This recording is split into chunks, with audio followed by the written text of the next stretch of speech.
You're still searching for that breakthrough that always feels just out of reach. What is your true life path, and how do you finally find it? Welcome to Say It Anyway, the podcast where we help you unlock the breakthrough you've been waiting for so your true life path can finally come to life. Each week, we share powerful practical tools you can use right now to start transforming your life. You'll hear raw, honest conversations with people from all walks of life, people who found their way forward and are here to share mindsets, strategies, and wisdom that help them get there. I'm James Ferrigno. I've helped people reconnect with their power for years. I'll guide you beyond surface level solutions into a deeper way of seeing the world, one rooted in connection, courage, and open-hearted dedication. This is your space to think differently, live boldly, and finally do the thing you were meant to do. Let's get started. Welcome to Say It Anyway. I'm your host, James Ferrigno, and our guest today is Peter Sandhill. Welcome, Peter. Hi there, James. Good to see you. Yeah, good to see you, Peter. You've been doing this work for decades, and what first drew you into work of helping people learn about their feelings and transform? I think the very beginning was probably being in a dysfunctional family and trying to work out my place and how to, I think I worked out the sort of family system by the time I was about 12. And I think my natural disposition, even younger, was to be helpful. A friend of mine calls me Homer from Homer Wells from Cider House Rules, and his whole motif was to be helpful. I think that's sort of a orientation that I've had really since I was very little, and got into being a high school ESL teacher out of university, and really was interested in other cultures as well. So ended up in Japan teaching English at a American university, which is partly how I got here to the States, and really enjoyed education and teaching when I was younger. I was very curious about what it was that motivated people to learn. And that was kind of my entry into the world of adult learning and facilitating and teaching and coaching. Was really actually the door of ESL teaching. Was a great expression of in my early working life, I guess. Mm-hmm. Maybe you can tell us, what is it that you do with individuals, teams, whoever you're working with, leaders? What type of feelings work are you doing with them? Yeah, I think I've been always drawn to, as a guy growing up in Australia, there wasn't really much of a language around me for having feelings. And I was a very feeling person, um, and strong too, And so some of the framings of masculinity didn't work for me for a long age because I played rugby. I felt strong in my body as a teenager. I felt confident. But I also felt some of that comfort was to be a feeling person. And so I was that version of me, even as a teenager in that weird environment. I think it just logically made sense to me too. So I think I've developed, partly in spite of and partly because of my kind of upbringing, to gravitate towards that as it seemed like a better expression than a lot of the expression I saw around me. And I seemed to become popular because of it. I found guys were drawn to me because I was maybe balanced. So I think that started right then. And from ESL work, I became very interested in working I did feelings work in high schools through a program called Challenge Day, which is very well known now. I was the initial training director, so I helped to duplicate that work with the founders right then. That was very early on. I worked at the Human Awareness Institute as a facilitator for a long time, doing feelings work with people who are adults about their relationships and their lives. And I think through that, develop a kind of philosophy of thriving as an adult with kind of a balance of feelings, inner feelings awareness and outward expression of joy, I think has been a strong theme. And more recently in the business world, I found working in Silicon Valley with startup founders on their businesses and EQ skills to help them grow their businesses. And also in T groups, which I learned through Stanford Business School, and Leaders in Tech, where I work as well. And do T groups, which is a feelings-based EQ program for leaders. And I've been doing that for a while now. So I think if you look at all those different places in high schools, in classroom, with adults, with intimacy and love and sexuality conversations, with leaders and startups, I think the theme has always been that the self matters, and a part of the listening to self is listening and understanding the feelings language, that flow underneath things that I've learned has been an asset to be able to have that listening, and has certainly, I think, makes for a more present person. I think I have a bit of meditation and yoga under my belt as well, which helps with that inward inquiry and listening. So for me, it's not just about feelings, it's about all of the inner landscape. Being online, I guess, is a way to say it. But I certainly have found feelings has been a really helpful language for people to understand, listen to themselves through, be in the world through. I That was a love long that. answer to your question, wasn't it? Yeah, it's a great answer. Yeah, we've got a lot to go from there. So as far as the feelings work goes, I take this to mean you're helping people become aware of their emotions. I think this might be particularly helpful for men, as they tend to be a little less connected to their emotions. Has this been your experience as well? Yeah, there's a lot in that question. It was my direct experience growing up that I wasn't encouraged to be in touch with my feelings and emotions. So that was definitely a data point. I noticed that around me as well. And because I was comfortable a little bit in some ways, I found people were drawn to me to talk about theirs. And so as a guy growing up, I tended to have, it was sort of weird, like anybody seemed comfortable to talk to me because I was in touch with what I felt too. So I think in a way I seemed like a conduit for some people to be comfortable with that. And what I realized is that in my guy world, to be tough and strong, it actually took more courage and strength to talk about feelings in a world where that wasn't supported than the other. So it sort of seemed logical to me, actually. Kind of a logical, rational person as well. So that people often say feelings, people, that they don't go together, but I definitely feel it seems logical, right?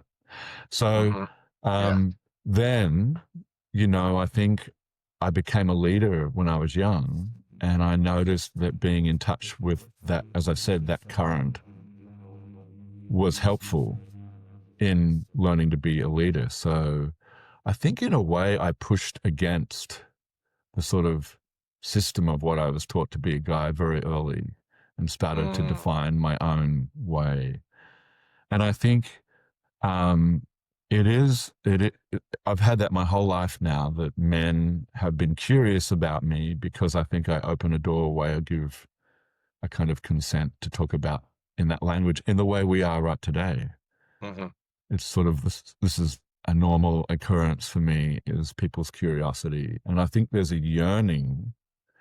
What I found when I was in my teenage years is I would often go to parties and I would often be sitting in a corner talking to someone for an hour or 2 hours. And I learned very early that people wanted that. And it seemed more interesting to me than, you know, than other alternatives. So yeah, it sort of found a way with it very early. And in professional world, you know, I think it's very missing too, is to think of that as a skill to have online, so to speak, is, and specifically, and I learned this through Stanford Business School, actually, is they have a feelings word sheet that they give to participants who are in the MBA program. And they're in different tones and flavors. And part of the work there is actually using feeling words in your language and having it match up with what's occurring inside to get the practice, like the reps in, to be able to locate feelings. So the first step in the work is actually to locate feelings and develop a vocabulary for them. So when I brought up my son with my partner, Sarah, when we brought up Jeremy, we wanted to have a boy who had feelings language from the very beginning, because I saw MBA students struggling with just saying the words, the feeling words themselves, like, which is partly why I think of feelings and emotions as slightly different. You know, there's the inner experience and there's the using feeling words part. And I think they're different skills, actually. So that program teaches people to be aware. When I taught at Challenge Day and when I taught at Human Awareness, that work was also about getting comfortable just even to use basic feeling words and using and bringing that language more online. So I think sort of a theme in my life is, how do you actually say, I feel uncomfortable right now, or I'm feeling melancholy, and not to allude to a feeling, which is what's common now, but to actually say the feeling word and be, in a way, more precise about what's occurring. Being in the present is sort of another theme for me, is, you know, what's happening now, here, you know. Yeah. Yeah, there's a lot of similarity there to, or overlap of, being aware of your emotions and being in the present and being able to express that, really all tied together. I found that as myself in my life. I know when I grew up, just the society really discouraged feelings and even the awareness of them. And I had to have some big events in my life to kind of wake mine up, you know, and that didn't happen till my 30s. And it's when you do it older, it's quite a difficult transition. It can be for people. I remember people asking me about my feelings when I was in my 20s, and I said, I don't know what you're talking about. I don't understand. And that means nothing to me. And it wasn't that the feelings weren't there, it was just that I was unaware, disconnected from them. And I think that's common. And what I saw was women being more connected. I'm not saying completely connected, but more connected than most of the men I knew. They were having conversations with each other, though, probably using some of those feelings words with each other, which I know that with my male friends, we weren't doing that. And if someone has that language and someone doesn't have that language, no matter what bodies they're in, it's very hard to relate and date and love and connect at deep levels if we're not speaking the same language. And then how do we get that online so we can at least translate? I remember when I lived in Japan, a phrase that I really liked was, when in Rome, do as the Romans do, but don't become a Roman. And so it doesn't mean that you're becoming a woman if you learn how to use feeling languages, when guys are socialized to think that feelings aren't cool. You know what? Learning that language is just like learning a language. And Goethe, the German philosopher, said, when you learn a language, you learn a culture. So whether it's not male culture, you know, certainly learning how to speak that language makes relating to people who do speak that language. It's a broadening of the inner and outer landscape, you know. I don't even really like to genderify it, but certainly testosterone does things in the male body that it doesn't do to women's bodies. So, you know, there's another conversation there. But I find just having the literacy, like the words, is really helpful. And so, for example, I'm feeling a lot of pleasure right now and joy to be talking with you, and that I feel grateful that you disclosed a little bit about your own upbringing. And I enjoyed connecting with the 20s and being discouraged, or, for me, I was fighting in a way to have the validity of my feelings world. You had no Mm. language for it, and I know also for me, I've led a lot of men's workshops and I've done a lot of men's work. And I Mhm. find that bringing that into men's conversations is really helpful. I actually find that most guys I've met are actually very sensitive. And so if is any truth to that, imagine just Mhm. how guarded you have to be in a world to not feel when you are sensitive. And how do you bring that online in a way that's a strength? I think Star Wars, I'm thinking back to Obi-Wan Kenobi and Luke Skywalker, like when I Yeah. was a kid. That was 1977 when that came out. Yeah. And I was young, and I loved it. And I remember the validation of, listen to your feelings, with the Force. And that was the Mhm. first time I had heard anyone iconic or in a movie say, yes, listen to that. Mhm. Yeah. Yeah. That was transformative for me as well, just to having that concept out, the listening to your feelings and trusting in something larger than yourself. And yeah, that film really opened up possibilities. Yeah, for me as well. I had an Yeah. experience in my last year of high school, where a very close friend of mine, or maybe it was the first year out of high school, maybe it was the first year of university. Anyway, a close friend of mine's girlfriend got meningitis and was in hospital for 6 days. And Mm. I remember my parents saying, we don't want you to go to the hospital because she's in intensive care, because and I was like, why? And they were like, well, we want to protect you from the feelings that might come from that harsh Mm. experience. Mhm. And I was like, wow, you just don't know me. I'm like curious about what will come up and what that experience will be. And so I went and I hung out with my friend, and she died after 6 days. And it was very sad Mm. and heart wrenching, and bonded us kind of for life in a way, going through that deep grief experience. Mhm. But my environment around me was not supportive of Mhm. me having grief. And I remember when I lived in Japan, grief was embraced in Japanese culture. And I just remember noticing that huge difference. And I think for me as an adult, grief's one of the experiences that I've found I've had a lot of, and have found is maybe somewhat acceptable, because I think it's such a common human experience to experience loss. Mhm. Um, that and anger for guys, I think, are the two ones that are sort of more vaguely okay in guy world now. Um, Mhm. what's your experience of that? How do you see that, the grief and anger being acceptable-ish for guys? And do you have any other ones or different ones? Yeah, what I'm seeing is that anger is definitely the most acceptable for guys, at least in my experience throughout my life. Not in all contexts, but in a lot of them. And I've actually seen the society change throughout my life where it's become in certain areas more acceptable. Um, in public, in politics and things, it's become more acceptable to express your anger.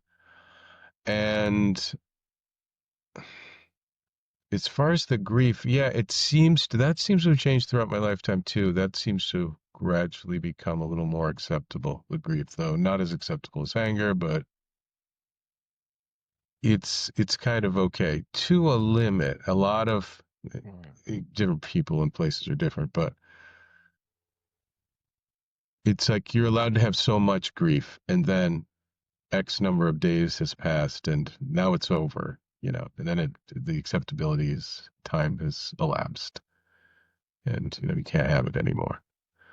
And I've definitely seen that, especially like for someone like me who that grief might go on for a really long time. It can be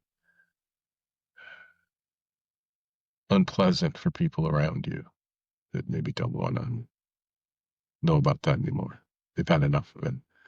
Yeah, my father So, died about 12 years ago, and I noticed probably it was 4 or 5 years mhm, afterwards that I would still get little visitations or moments or hear him talking to me or mhm, regretting something or feeling happy about something from our relationship and different feeling. Grief's so interesting because it's many different feelings can come in a mhm, grief response, from a sad memory to a joyful memory to tears that just, or just frozen in memory. I've just had so many different experiences with grief.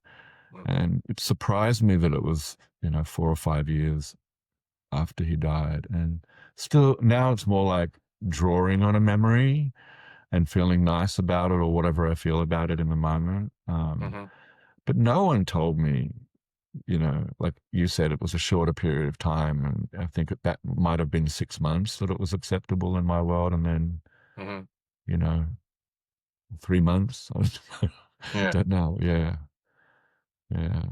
My son's going through a heartbreak at the moment, having broken up from a long-term relationship. And I'm Mhm. learning a lot about being with him, ending a 5-year relationship and his first, and how tender that kind of grief is, and how gut wrenching. I was telling him the only thing I said to him actually is grief sucks when you've broken up with someone, Yeah. and let it be.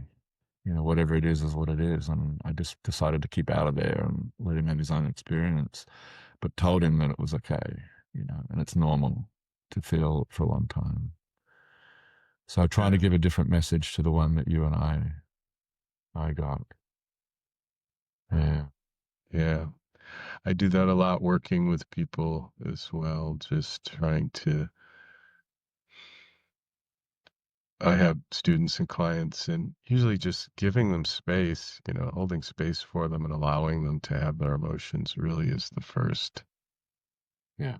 first step to almost anything. And it seems to be, I've noticed with almost everyone I've worked with, it's very powerful because many times, I don't know their entire histories, but it really seems clear that this is a new experience for them, having the space to feel their emotions. And and it makes me think, what circumstances are going on around, out there that all these people have never been in a space where they're allowed to just feel what they Yeah. feel Yeah. without judging it and without judging it themselves. So I do a lot of walking them through that, holding their hand, through it being okay to cry or being okay to scream or being okay to be angry or being okay to just be at the end of your rope, where you can't stand it anymore. And that's okay. And I find that too, like when people are really just clearly at the end. And once, if you hold their hand and accept it, and once they accept it, they're not at the end anymore. Yeah. Just from accepting that that's where they are. Um, so yeah, That's what I think of is at the end of the line with no more tools to interpret the world or be with the world. And that bereft feeling, and even at the actual end of wanting to end your life, Mhm, is such a lonely place in some ways, and a place where I think so many people go, and mhm, myself included a couple of times in my life, like questioning why am I here? What's the point of it all? or there is no point to it all, I guess, is really is that space. And I love hearing that's quite an ability to be able to be with someone when they're in that place. And the thing I relate to you and have in common is just what, actually I'd like to ask you, like, what is that space that is created? What is that space? A friend of mine changed his name to Basin because he noticed that he kept creating that space. And it's a special gift, I think, to be able to really understand holding space and reading a room so that people can be themselves. I agree that my experience when I'm in those rooms and it's done well, or I help make it happen, that it feels really special to feel the space to be myself, no matter where I am or how I feel, even if it's at the end of something or feeling like I'm at the end. How do you think of it? Like, what do you do to make that space? I think I probably, obviously, but I have some kind of propensity for it already. I was clearly born with something, but I did have to learn how to connect with people. First, I had to learn about my own emotions. Then I had to learn that I was picking up on other people's and be aware of what was going on there. And then usually I make eye contact with the person and connect with them, although it's not absolutely necessary. And I create a bubble, or rather, I set up the conditions so the bubble creates itself. And it's through real compassion and real presence. If I'm grounded and present and opening my heart chakra and looking the person in the eyes and really having a lot of compassion and connecting with them and being,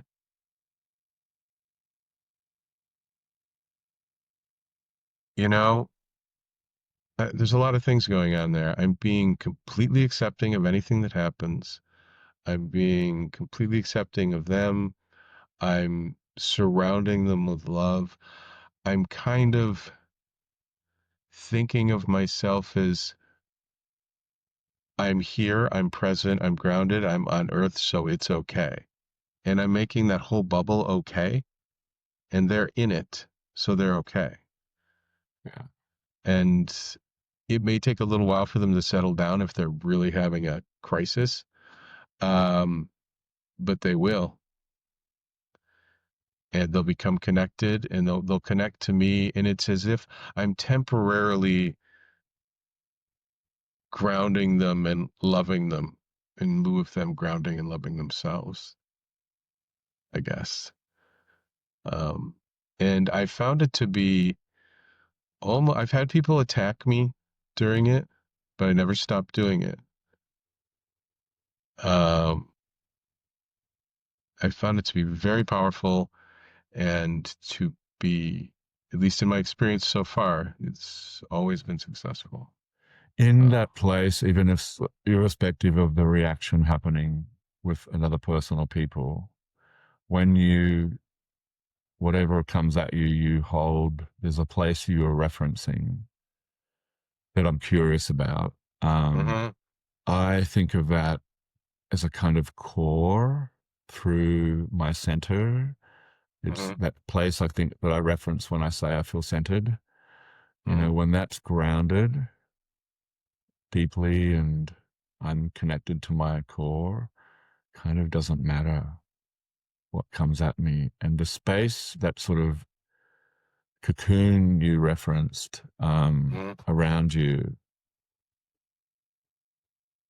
I really relate to that as well. I like that you use bubble. I think of the whole thing as a coherent field, is being in touch with my inner me and my outer me, and to all the things that I need to be connected with to be able to hold that kind of space, and kind of calmly holding the center. Really, I mean, it's actually blissfully calm in that. I don't even know if eye of a storm is even accurate. It feels like the eye of the storm is really serene. And when I can remember that and understand that the edge of the cocoon, anyway, I'm just relating to the sort of energetics of it, I guess, Yeah. in creating that coherent field. And I think in nervous system work, when there's a coherent field, another nervous system looks for coherence and rearranges itself around that coherence. Absolutely. Yeah, I think I find it to be,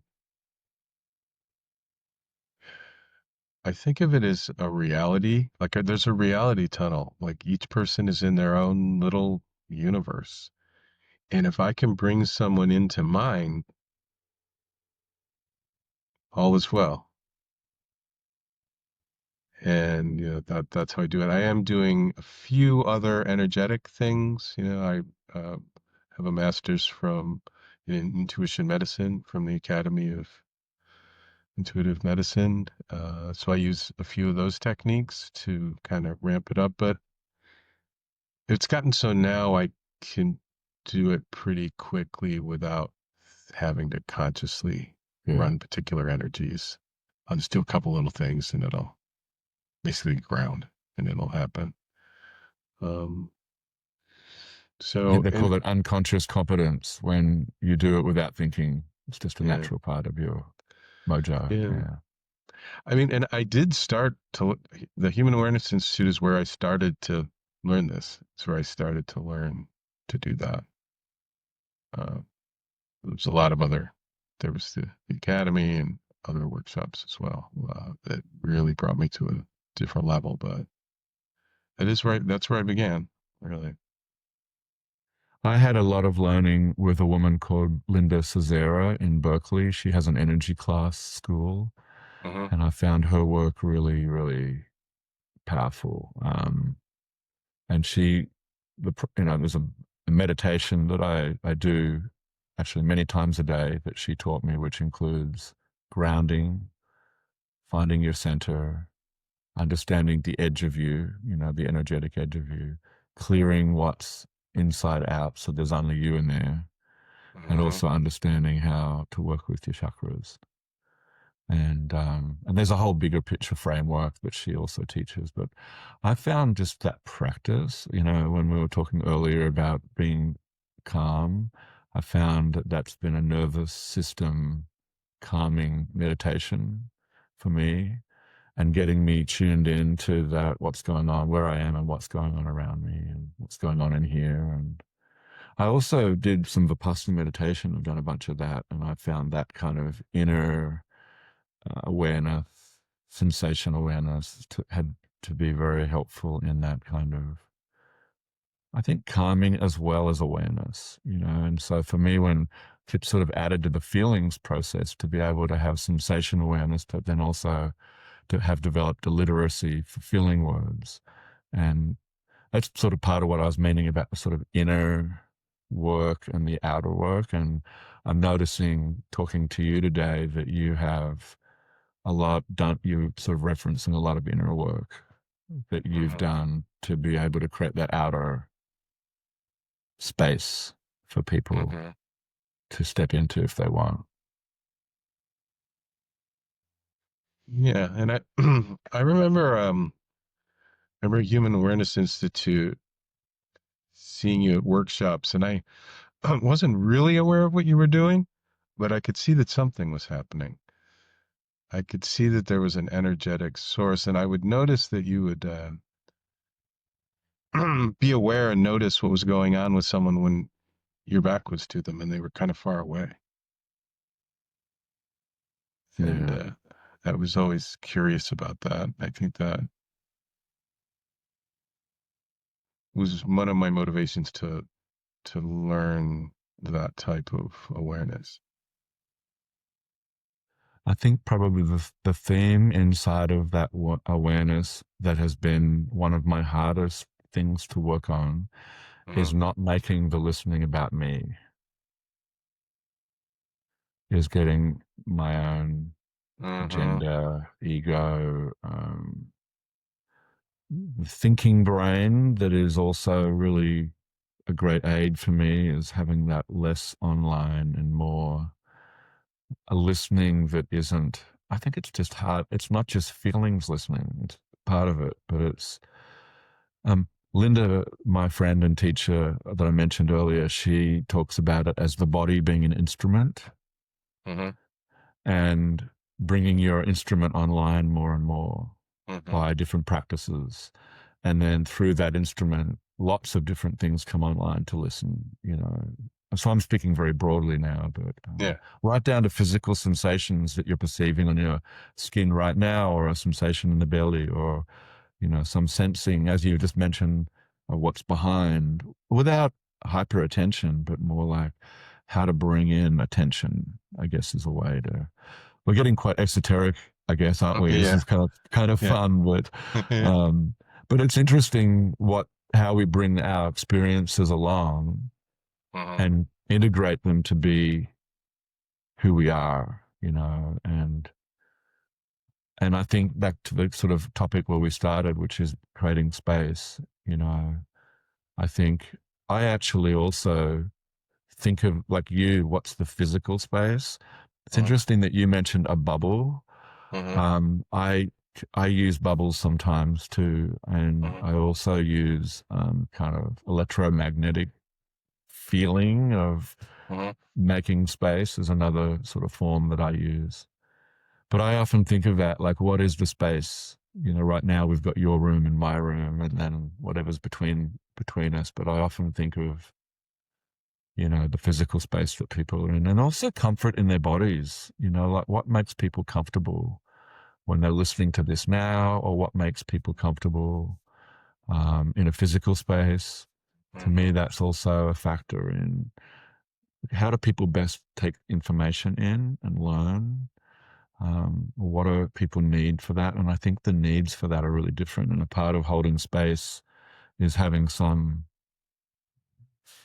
sensitivity in the creating of the space, or openness maybe to that level as well, like people's physical comfort. Mm-hmm. And you were alluding also to emotional comfort, like where someone's at the end of their line, or Mm-hmm. yeah. I think it just takes a lot of practice. People often say, how do you do that? And sounds like we both stumbled into it, or had templates that we saw. You said the human awareness was one for you. And I think it was for me too. When I first went, I could see something happening in what's called at high, the rim of love.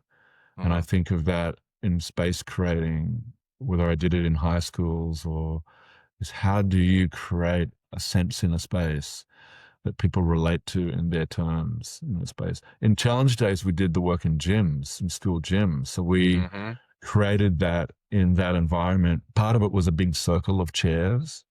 Mm-hmm. Of every participant had a chair, and there were speakers, and so there was kind of a definition of the space by virtue of, and all of the work was done inside the circle while there was a circle. So that was another way that I saw a space being created. Yeah, it's very interesting. I think Native American folk, it's a part of a lot of cultures to create space. Yeah. Yeah. Yeah. Creating those kind of image, the circle has been very used and very powerful throughout all of human history. Yeah. And it's used, it's magic and witchcraft, and it's science, and it's Yeah. energetic, and engineering, you know. So, Stonehenge is one that they're still trying to understand fully, for example. yeah. I think there's also a connection here to something we started on, was about men and young men. And I think that when I think of healing circles, or um, you know, Native American circles, or Aboriginal Australian circles, or um, a group in a circle, um, you know, the use of that as a gathering sense, you know, Knights of the Round Table, you know, Mm-hmm. gathering as equals in a circle, I think. is one way to think of it. And I think a lot of young men aren't getting enough exposure to kind of groups where it's healthy and healing. And my Mm-hmm. son certainly has had a lot of experience that I didn't have with interacting online with games and Mm-hmm. gaming. A lot of fun and a very social outlet for him. You know, he talks to people all the time. I grabbed his earphones and said hello to some friends that I know. Um, but when I lived in Japan, I really noticed the amount of small and large rituals they have as part of the culture there. And that's when it really hit me that it was not common in my culture growing up in Australia to have a lot of rituals. Certainly, if Mm-hmm. there were feelings involved, protecting me from them. So I think of, you know, what's there for young guys and what kind of group do you join or what kind of team do you want to be on? And is, you know, are we providing, is it a society, are we providing that for young men to, and I, you know, some of the things we've talked about already is having people guide us with feelings or to be able to talk about things that are difficult and uncomfortable and not just be in a sort of testosterone response, you Mm-hmm. know. So when I think of our conversation about holding space, you know, that's one of the things I think of. And I know when I was doing challenge day work, I really felt good about that kind of, but it was only, you know, a day or two here and there for young people. And Mm-hmm. I think it's great. And I just wish there was more stuff like that for to young men. Yeah, it's Yeah. very interesting, isn't it? This sort of like where we are in our world right now, and you know, especially with so much draw to technology, and you know, which is real. Um, Also, how to have the kind of relating that makes us human with humans. And anyway, I guess I'm broadening it a bit here from just space holding to.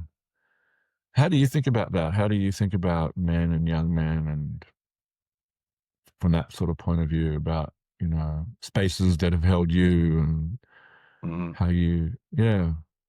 Yeah, that there was a real lack of that. I remember as a teenager just struggling to create that myself and create it with my friends, as I saw other people doing as well. And even if you watch movies or talk to other people, it seems to be pretty common, at least in, you know, Western European cultures. And it was really hit or miss and haphazard and, you know, I really was not provided with what I needed. And I really had to do a lot to try and start to find that. And I guess I started with books, you know, and it was like, and then, you know, I found Carlos Castaneda and Robert Anton Wilson and Timothy Leary and all this stuff, right? But that's really was my only gateway into any kind of guidance. Wasn't coming. The guidance, what little there was, coming from the uh, adults and institutions in the society was insufficient at best, destructive at worst. And man, it ended up taking me decades to step by step, thing by thing, kind of create my own uh, initiation process that took decades, you know, to happen, exploring the Grail myth and all just endless things. Um, And traditionally, most indigenous societies had a fairly extensive initiation process for young people.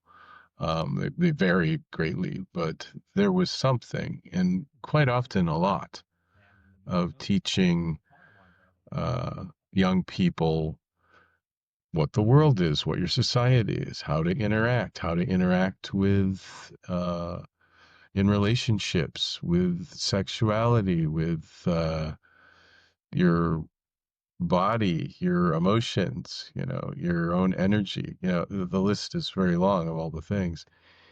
And for some reason, I don't know if in Europe in the Middle Ages or something, that really started to deteriorate. And it's kind of, there are people working in this field trying to remedy this, but it really has deteriorated almost until this day. There seems to be, there's fewer things like that now in the mainstream culture than there were when I was a kid. And at least from my perspective. So I I have worked with men, young men, to try to, alleviate some of that, to be able to provide them with what just some of the information, and that's part of the idea for this podcast. And there's some of the things take a lot of work, take, you need to learn over long periods of time, like self-love and connecting to yourself and your emotions. But some of the things are fairly simple and can be told to someone in an hour, Yeah. So, and we weren't even getting those, in the mainstream culture. So really like the challenge day, like that's a good example of something new that's starting to fill that space somewhat. And I, I feel my intuition tells me that there'll be more of that and that things are going to improve in that area. So, I don't, I don't know for certain, but I would hope that that's the case. I see, I have noticed that men, at least people who are viewed as a man by the society, seem to,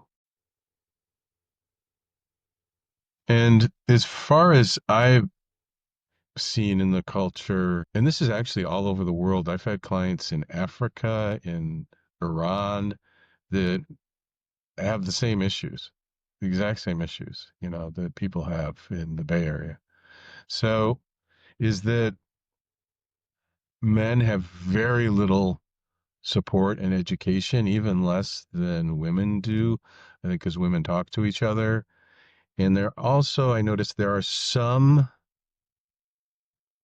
women's magazines. There's some, it may not be the best information in the world. It's certainly not perfect, but there's some information provided to them on relationships and dating and how to do this and that. All the information isn't great, but for men, traditionally, there's just a blank space, it's really nothing. So I think providing some of that is can be very beneficial for them.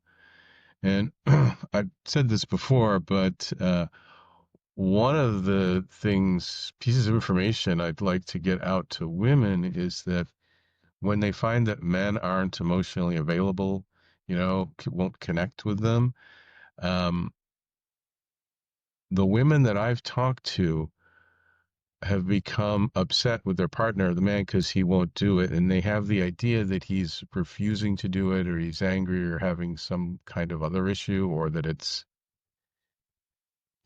so distraction or alcohol or something else, when really it's that he simply doesn't possess the ability. Certainly, he just simply doesn't know how. He might be able to accidentally do it once in a while, it'll just fall into it. He doesn't know how to make it happen. Doesn't know And how you to think about really, girls' culture, girls are talking from a young age about their feelings. Guys are not doing that. So yeah, just in terms of like reps, training, neural pathways, there are less there, I think is what you're saying. Just fundamentally, there's less practice, there's less knowing the language, like I was talking about earlier, yeah, actual feeling words, there's less being able to locate it in your body or your experience or your energy field, there's less role models, there's less magazines and information, and I think a lot of men are attracted to certain parts of in social media to people who either are humorous, who talk about it, and I think humor and comedy is one outlet. And I think there's also a lot of other outlets. I know there's a huge rise in the States in Christianity in that domain of young men all of a sudden being attracted, numbers going up. So I think men are looking, young men are looking for it, and they're trying to find the places where there is the perception of support and can we speak the same language, but it's not always feeling language. It's not always connecting language. It's not always self-aware language. And so you're saying there's just a fundamental ability and skill missing. And I would also contend, to whatever degree there is an inkling of feeling connection in a guy, then back to how sensitive a lot of guys actually are, then it's a pretty sacred place to give access to, and it's not a right. And so helping a guy, whether it's a male or a female or something else, be comfortable to go here, just opening that up is such a tender experience, as well as the skill to talk about it. And so spaces that we provide, I think, are really crucial for that. And that finding a coherent energy source, like we talked about earlier, is really crucial. One of the things that I've found also is I've had a bunch of connections with an organization in Arizona called the Deer Tribe, which its work is based in a lot of Navajo work, I guess. And they have a ritual for young men and young women they call the first seed ceremony. So when literally the body starts to produce eggs is the transition point in that. And I've done, ceremonies that included sweat lodges and share circle groups and stuff with a young man who wants that. It has to be consented to, of course. And I've also found something that you touched on is mentorship, is being that coherent figure through life and that someone can come and talk to or ask questions to. And I've certainly practiced that a lot. And the young man now who's 20 that did that ceremony with when he was 14 with his dad and grandfather and other folks, and have just stayed in contact with and have been a source to just bounce ideas off or to talk about relationships and, how to get in one or stay in one, or, all of that stuff that, like we said, we weren't given access to. And I've just found creating spaces with other dads for teenagers when my son was a teenager, that are healthy places to talk about things. So the mentorship, I just wanted to add that in as another flavor of creating spaces for men. In Australia, in the state where I'm from, they have a project, I think it's called Men's Shed. And it's a non-religious, socially neutral, politically neutral organization for creating, and in Australia, having a shed out the back or a little building for yourself where your tools are or something, I think is where it comes from. But the idea is a place where men will gather and talk, not just about their tools and their work projects, but and that's a version, sort of a social movement that's been gaining traction over there that I've been really impressed with.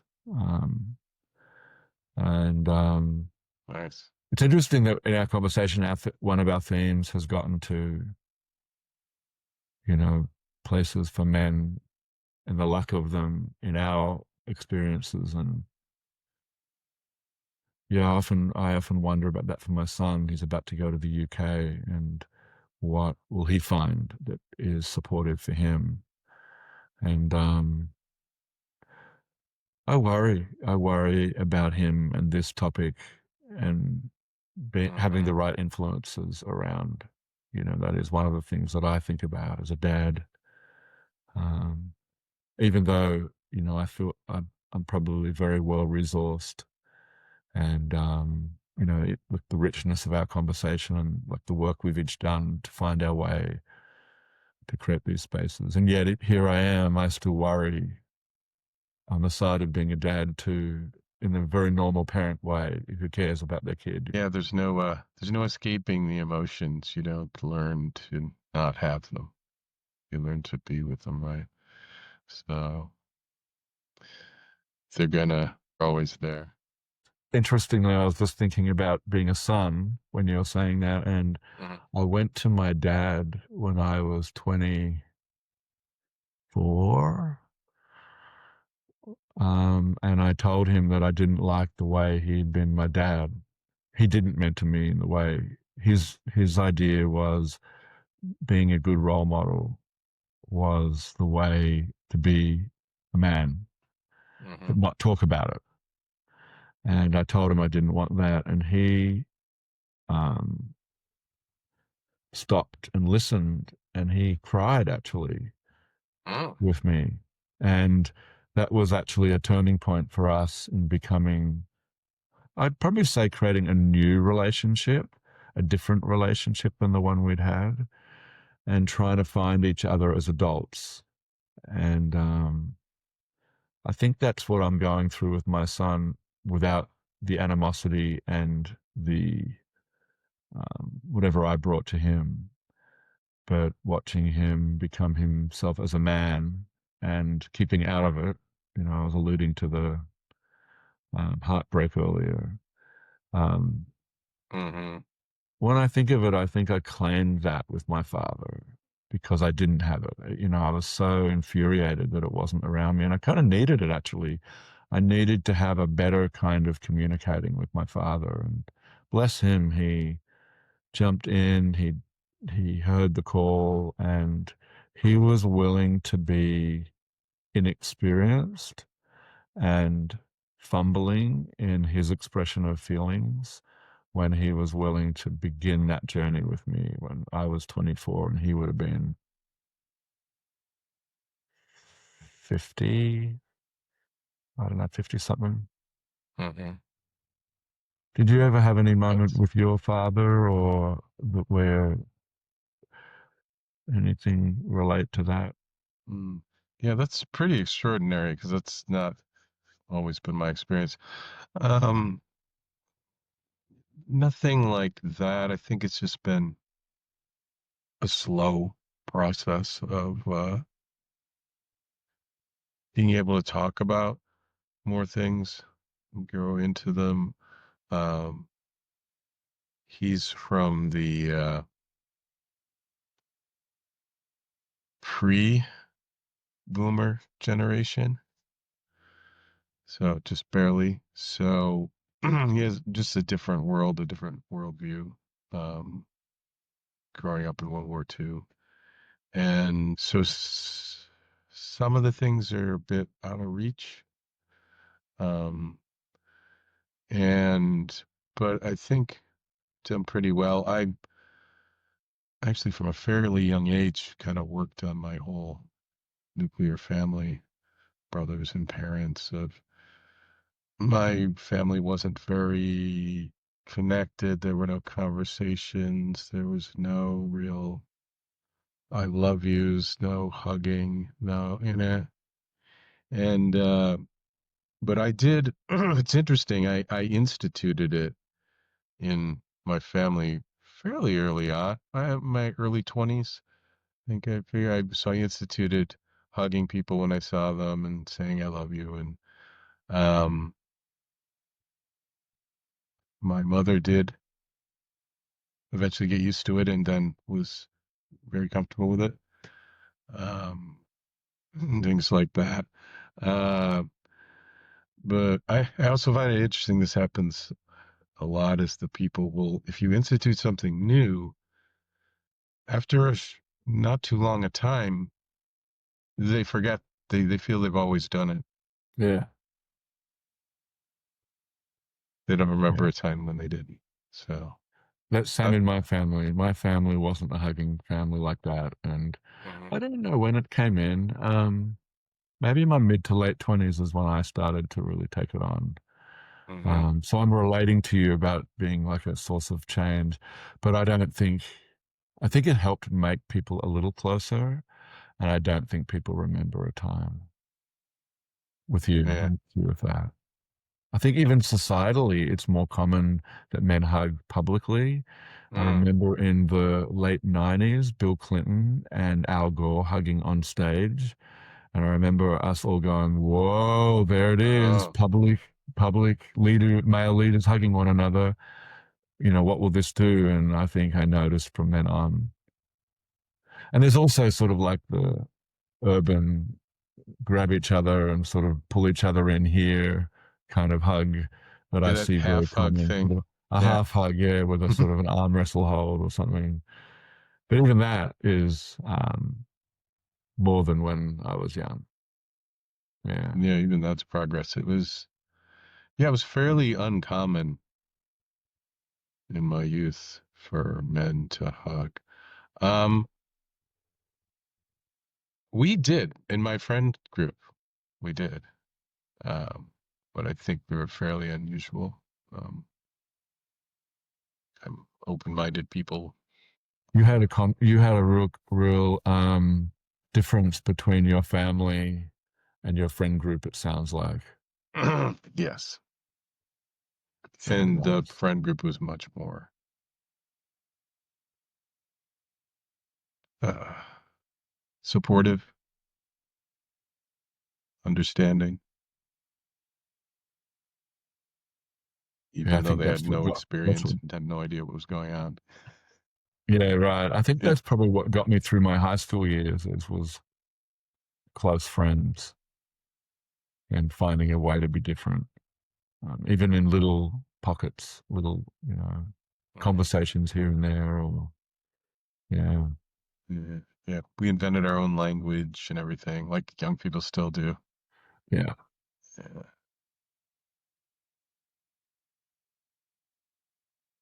Something that you said, just that I was connecting with, is my grandfather, my mother's father.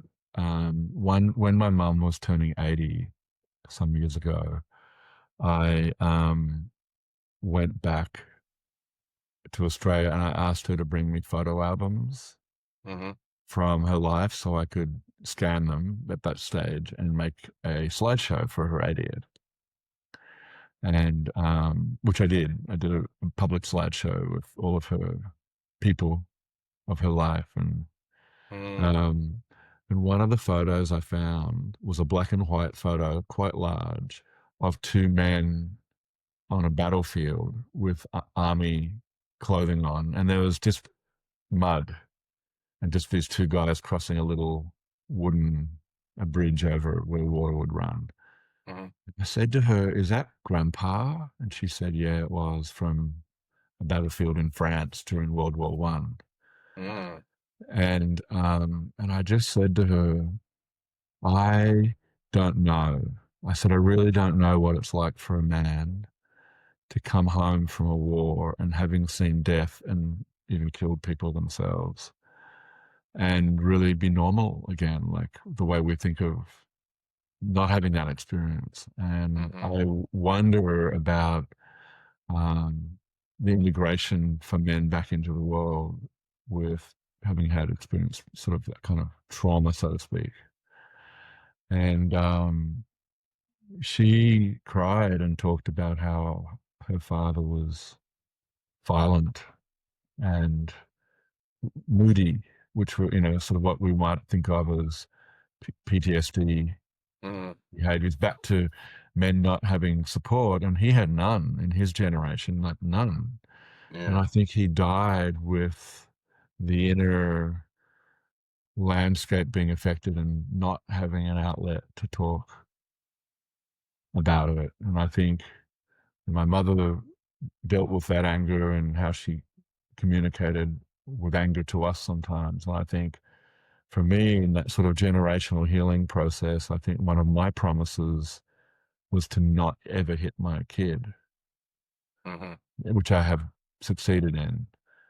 Um, but I was just thinking of support for men and thinking of the conversation we've had today about the times when we had support, like a friend group, or we didn't have support in institutions around us, and how you and I both parallel in different parts of the world have found a way to create spaces for people to be themselves. And, um, and there's sort of some of the lineage through my family arc of how that's impacted. And I think someone doesn't even have any idea, back to that theme you're also mentioning, like in his own bright new world, possibilities without the wounding that my mother and I absorbed from my grandfather, for example, through war.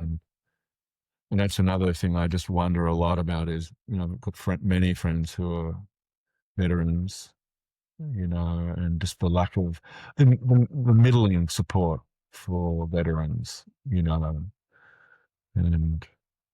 anyway, I just sort of, while we're talking about spaces, and just thought there was like a theme through the middle of that in the sort of family generational healing aspect of being different kind of men that you and I both clearly are trying to be in the world.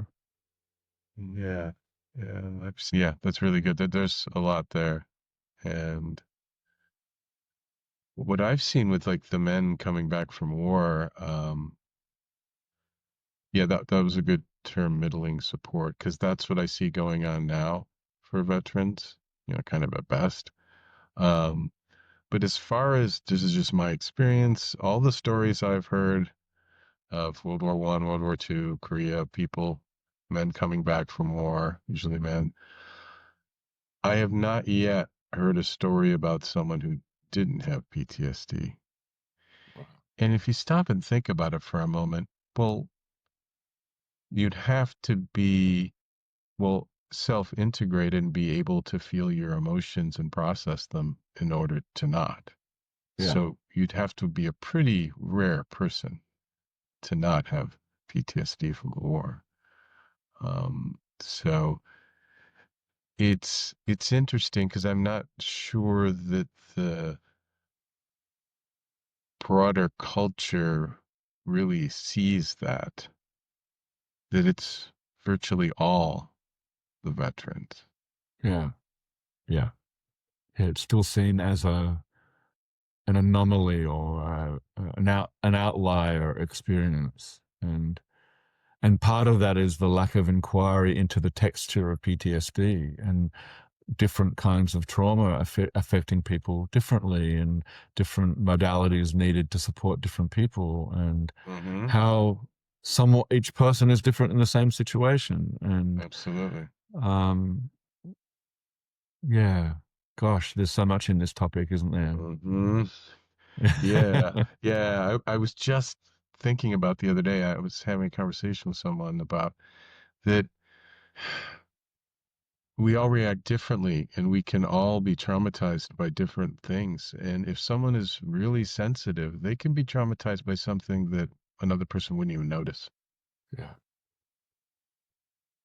So it's not a one size fits all situation, as really nothing is. But Yeah. so treating and helping to support people. I mean, if someone's really sensitive, they're going to get traumatized as soon as they get to a war, so I'm not sure the outlook for that is not great.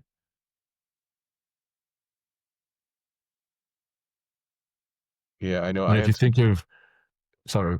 No, go ahead.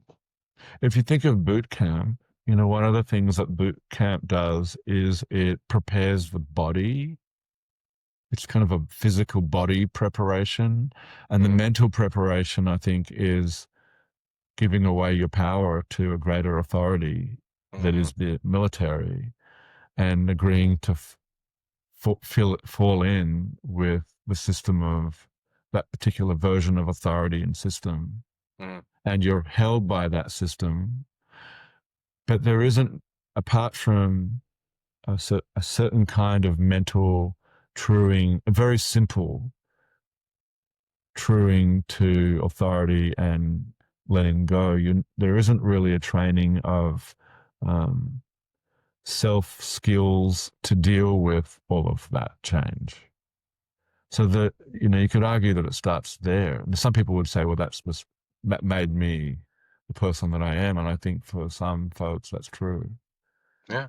But then seeing someone die, I remember when I was in high school, I saw, we were studying World War One, and our teacher at the time, we were studying world history, said that in World War One, the first wave of people that became soldiers were very unsuccessful using bayonets because they had practiced on sandbags. And then what they worked out is to put a uniform of the enemy over the sandbags and create a mental connection of this is the enemy. And then people were better, more effective in battle at killing people because they at least had a reference to the uniform as being the enemy. And I'm just sort of thinking of what we're talking about, like the psychology of training someone for the military, and then how do you undo that on the way back? Like someone's been in a war, or they've had the experience, they've killed someone, or they've helped people who've been killed, or they've done whatever part they've done. Yeah, I just don't really believe we've got the right. This is probably another podcast to chat about. Yeah. Yeah. Yeah. There's a lot to unpack here. Yeah.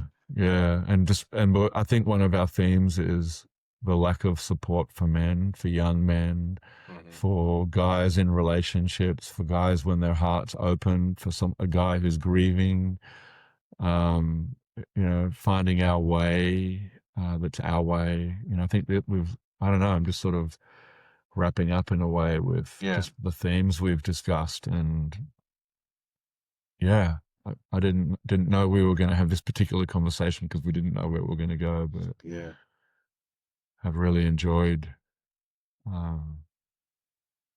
exploring with you, James, today. Yeah, so have I. Yeah, I didn't know where it was going to go, and I'm satisfied with where we've been led. So as we wrap it up, maybe do you have something to say that maybe people could start doing right now, something practical? Maybe heal some of these things, somewhere to start if they're stuck. Well, I think one of the themes that we've had is the spaces to do that. So how do you find a space, whether it's a friend, someone who you trust to be able to talk about? But I think some of the theme here has been talking about your inner world in a space where you can be held to be yourself, that sort of coherent field. And I think, one of the things back to Challenge Day is that they taught in high schools that Challenge Day teaches is it's important to speak up about what's occurring inside. And it's important to be able to identify those who can and can't around you hear that and practice going to some of the ones that can. I don't know, just that first step or continuing that if people are doing that, I think is in the way we've talked today, too. Disclosed a lot of our histories and inner worlds, and that makes me feel closer to you, and I think that's part of how it works. Yeah, if you can, feel free to share with others what your real experiences, your real feelings. It's been an honor hanging out with you this way. Thank you so much for inviting me on. Thank you, Peter. Yeah, it's been a great conversation. James Ferrigno here, and it would be great if you guys could subscribe, like, follow whatever platform you're seeing this on, because that really helps me be able to continue the podcast. And so if you can do that, that would really help us out. Thanks a lot.